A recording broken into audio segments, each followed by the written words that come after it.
Hello guys, welcome to my YouTube channel. అయితే మనము RRB ఎన్టీపీసీకి apply చేసినప్పటి నుంచి రెగ్యులర్గా చదువుకుంటూ వస్తున్నాం కదా.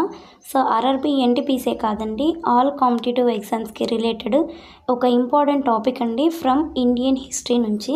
సో ఇండియన్ హిస్టరీలో ఒక ఇంపార్టెంట్ టాపిక్ అయిన యునెస్కో, అది వరల్డ్ హెరిటేజ్ సైట్స్, సాంస్కృతిక ప్రాధాన్యత కలిగిన వారసత్వ కేంద్రాలు అంటారు కదా.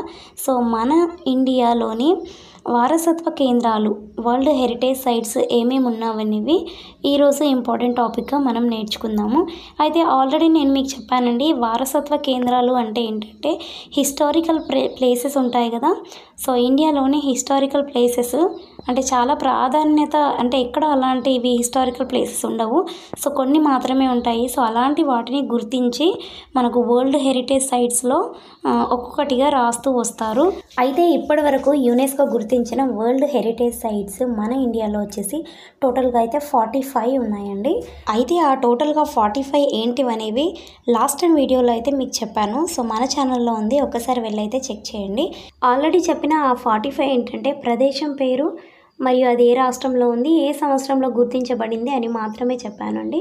బట్ ఈరోజు వీడియో ఏంటంటే ఆ 45లో అజంతా గుహలు అనే మొదటి వారసత్వ కేంద్రం గురించి కంప్లీట్ డీటెయిల్స్ అయితే నేర్చుకుందాం. సో ఫస్ట్ వన్ అజంతా గుహలు కదా. సో గుహలు అనగానే మనకు పేరులోనే తెలుస్తుంది కదండి, అజంతా అనే ఒక పేరు గల గుహలు ఉన్నాయి. అయితే ఈ గుహలు మనకు మహారాష్ట్రలోని ఔరంగాబాద్ జిల్లాలో అయితే కనిపిస్తూ ఉంటాయండి. ముఖ్యంగా ఇవి సహ్యాద్రి పర్వత శ్రేణుల్లో, అంటే అడవి ప్రాంతంలో అయితే ఈ గుహలు ఉంటాయి. సో ఈ గుహల పేరే అజంతా గుహలు అంటారు. మరి అంత పెద్ద అడవి ప్రాంతమైన పర్వత శ్రేణుల్లో ఉన్న ఈ గుహలను ఎవరు కనుక్కున్నారో మీకు తెలుసా? జాన్ స్మిత్ అనే ఒక ఆంగ్లేయుడు 1819వ సంవత్సరంలో మహారాష్ట్రలో ఈ గుహలు ఉన్నాయని కనుక్కోవడం అయితే జరిగింది. ఈ అజంతా గుహలను 1983వ సంవత్సరంలో వారసత్వ కేంద్రాల్లో చేర్చడం అయితే జరిగింది. అసలు ఈ అజంతా గుహల్లో ఏముంది, ఎందుకు దీన్ని వారసత్వ కేంద్రంగా గుర్తించడం జరిగింది అంటే మనకు బౌద్ధ మతానికి చెందిన వాస్తు శిల్పకళ దీంట్లో ఉంటుంది, శిల్పము ఉంటుంది, అంటే ఆర్కిటెక్చర్ ప్లస్ స్కల్ప్చర్ రెండు అయితే ఉంటాయండి. మరియు చిత్రలేఖనం అంటే పెయింటింగ్స్ కూడా ఉంటాయి. సో చాలా అద్భుతమైన పెయింటింగ్స్ అయితే ఇక్కడ దర్శనమిస్తాయి మనకి. సో అందుకని దీన్ని వారసత్వ కేంద్రంగా అయితే గుర్తించడం జరిగింది భారతదేశంలో మొట్టమొదటిగా. ఎక్కువగా ఈ గుహల్లో అయితే బౌద్ధ అనే ఒక మతానికి సంబంధించినవే ఎక్కువగా అయితే శిల్పకళలు ఇక్కడ చెక్కి ఉండడం అయితే మనకు కనిపిస్తూ ఉంటాయి. సో బౌద్ధ మతానికి సంబంధించిన ప్రతి ఒక్క శిల్పకళ, చిత్రలేఖనం అయితే ఈ అజంతా గుహల్లో అయితే ఉంటుంది. అవును, ఇక్కడ అజంతా గుహలను మనం గుహలు అని పిలుస్తున్నాము, గుహ అని పిలవట్లేదు. గుహలు అంటున్నామంటే ఇక్కడ చాలా గుహలు ఉన్నాయని అయితే మనకు అర్థమవుతుంది కదా. అవునండి, దాదాపు అయితే మొత్తం బౌద్ధ మతానికి సంబంధించిన గుహలే ఉంటాయి. మొత్తం వచ్చేసి మనకు 30 అయితే గుహలు ఉన్నాయండి. ముఖ్యంగా అయితే ఇందులో మనకు విహారాలు మరియు చైత్యాలు అయితే ఎక్కువగా ఉంటాయి. అయితే ఈ గుహాలయాలు ఏ కాలంలో ఏ రాజుల ఆదరణలో నిర్మించబడ్డాయో ఇంకా అయితే తెలియడం లేదు.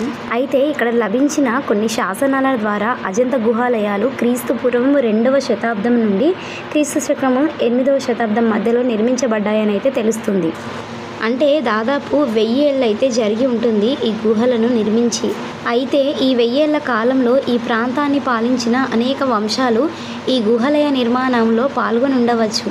ముఖ్యంగా ఈ గుహలున్న ప్రాంతాల్లో అయితే పరిపాలించిన వాళ్ళు ఎవరు అంటే శాతవాహనులు, అబిరులు, వాకాటకులు, గుప్తులు, మరి బాదామి చాళుక్యులు. అయితే ఈ వంశం వాళ్ళే మనకు ఈ అజంతా గుహల నిర్మాణాలను చేపట్టి ఉండవచ్చు అని అయితే అర్థమవుతుంది.